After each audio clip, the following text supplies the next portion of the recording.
अस्सलाम वालेकुम नाजरीन, मैं हूँ रेहान नसीर और आप देख रहे हैं हमारा यूट्यूब चैनल हकीकत जानो। दोस्तों, आज की वीडियो में हम आपको ख्वाजा सराओं की ज़िंदगी के बारे में बताएंगे, जिनको हम लोग हिजड़े, खुसरे, ट्रांसजेंडर्स या फिर शी मेल के नाम से भी जानते हैं। दोस्तों, ये लोग कौन हैं और ख़ास तौर पर सब कॉन्टिनेंट पाकिस्तान, बांग्लादेश और हिंदुस्तान में इनको मुआशरे में अच्छा मुकाम क्यों नहीं दिया जाता और इन लोगों को ख्वाजा सरा आखिर क्यों कहा जाता है और कौन सी ऐसी खसूसियत है जो इनको आम इंसान से अलग करती है। और क्या ख्वाजा सरा का नमाज जनाजा नहीं होता? पाकिस्तान में ख्वाजा सराओं की हालत ज़ार क्या है, इस सब की तफसील आज हम बताएंगे आज की इस वीडियो में।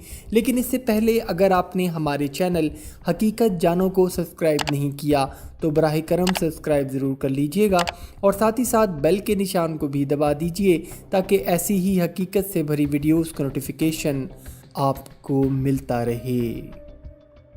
दोस्तों, ख्वाजा सरा एक ऐसे इंसान को कहा जाता है जिसमें कुदरत की तरफ से ही, जिसको हम बायोलॉजिकल डिसऑर्डर कह सकते हैं, ना तो मुकम्मल तौर पर मर्दाना खुसूसियात होती हैं और ना ही मुकम्मल तौर पर जनाना खुसूसियात।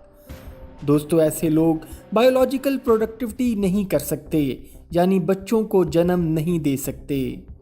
इन ख्वाजा सरा लोगों में भी जिस्मानी लिहाज से इकसाम पाई जाती हैं।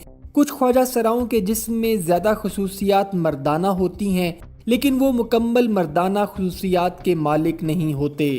और कुछ ख्वाजा सराओं में ज़्यादा खसूसियात औरत की होती हैं, लेकिन वो मुकम्मल औरत की खसूसियात के हामिल नहीं होते। और कुछ ख्वाजा सरा ऐसे भी होते हैं जो मर्द औरत यकसा खसूसियात के हामिल होते हैं। दोस्तों, ऐसे ख्वाजा सरा जिनकी खसूसियात एक जेंडर यानी मर्द या औरत की तरफ ज़्यादा झुकाव रखती हैं, मेडिकल सर्जरीज़ की मदद से उनको मुकम्मल तौर पर मर्द या औरत में तब्दील किया जा सकता है। ख़ास तौर पर पाकिस्तान और भारत में हमें ये ख्वाजा सरा औरतों का लिबास पहने सड़कों पर बच्चों की पैदाइश पर या फिर किसी खुशी के मौके पर नाश्ते और वारे जाने वाले पैसे वसूल करते दिखाई देते हैं।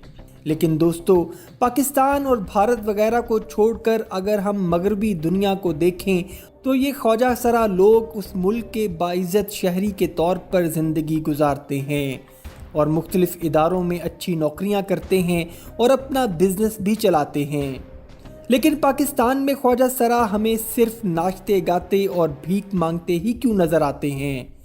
ख्वाजा सराओं की इस हालत में एक तो हमारा अपना मुआशरा कसूरवार है और दूसरा किसी हद तक ये लोग खुद भी हैं, और सबसे बड़ी कसूरवार इस मुल्क की हुकूमत है। दोस्तों, हमारे मुआशरे में अगर किसी घर में ख्वाजा सरा की खसूसियात रखने वाला बच्चा पैदा हो जाए और जब वो जवान होता है और वो अगर लड़का होने के बावजूद लड़कियों जैसी हरकत करता हो जो हकीकत में उसके अपने बस में नहीं, क्योंकि अल्लाह ताला ने ही उसको ऐसा बनाया है, तो वालिदैन और उसके दूसरे जवान बहन भाई उसको अपनी बेइज्जती का बाइस समझते हैं, क्योंकि मोहल्ले में उसका मजाक उड़ाया जाता है, जिसके ताने उसके वालिदैन और भाई बहनों को भी सुनना पड़ते हैं। अपनी इज्जत की पामाली से बचने के लिए उसके वालिदैन उस पर बंदिशें लगाना शुरू करते हैं कि वो घर से बाहर कदम ना रखे वगैरह वगैरह। और ज़्यादातर लोग इनको उन्हीं ख्वाजा सराओं के पास छोड़ आते हैं और कुछ अरसा खबरगिरी करने के बाद पलट के पूछते तक नहीं कि उनकी औलाद जैसी भी थी जिंदा भी है या मर गई।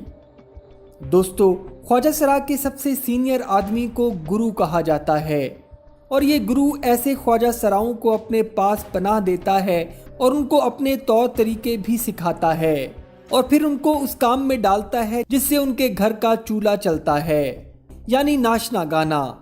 और वहाँ से जो भी कमाई होती है वो अपने गुरु को ला कर देते हैं। दोस्तों, जहाँ तक हुकूमत की बात है तो इन लोगों के बारे में हुकूमत ने हमेशा से ही लापरवाही बरती और इनको इनकी कौमी शनाख्त देने में ही 70 साल लगा दिए और इन 70 सालों में ये लोग पाकिस्तानी शहरी होने के हर हक से महरूम थे।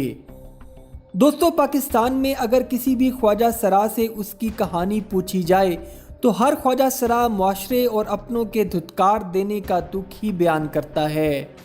उनका कहना है کہ معاشرے کا دھتکارنا تو وہ سہ گئے ہیں، لیکن اپنوں کا دھتکارنا ان کی ساری زندگی کا زخم ہے جس کو وہ لوگ اپنے دل میں چھپا کر جی رہے ہیں۔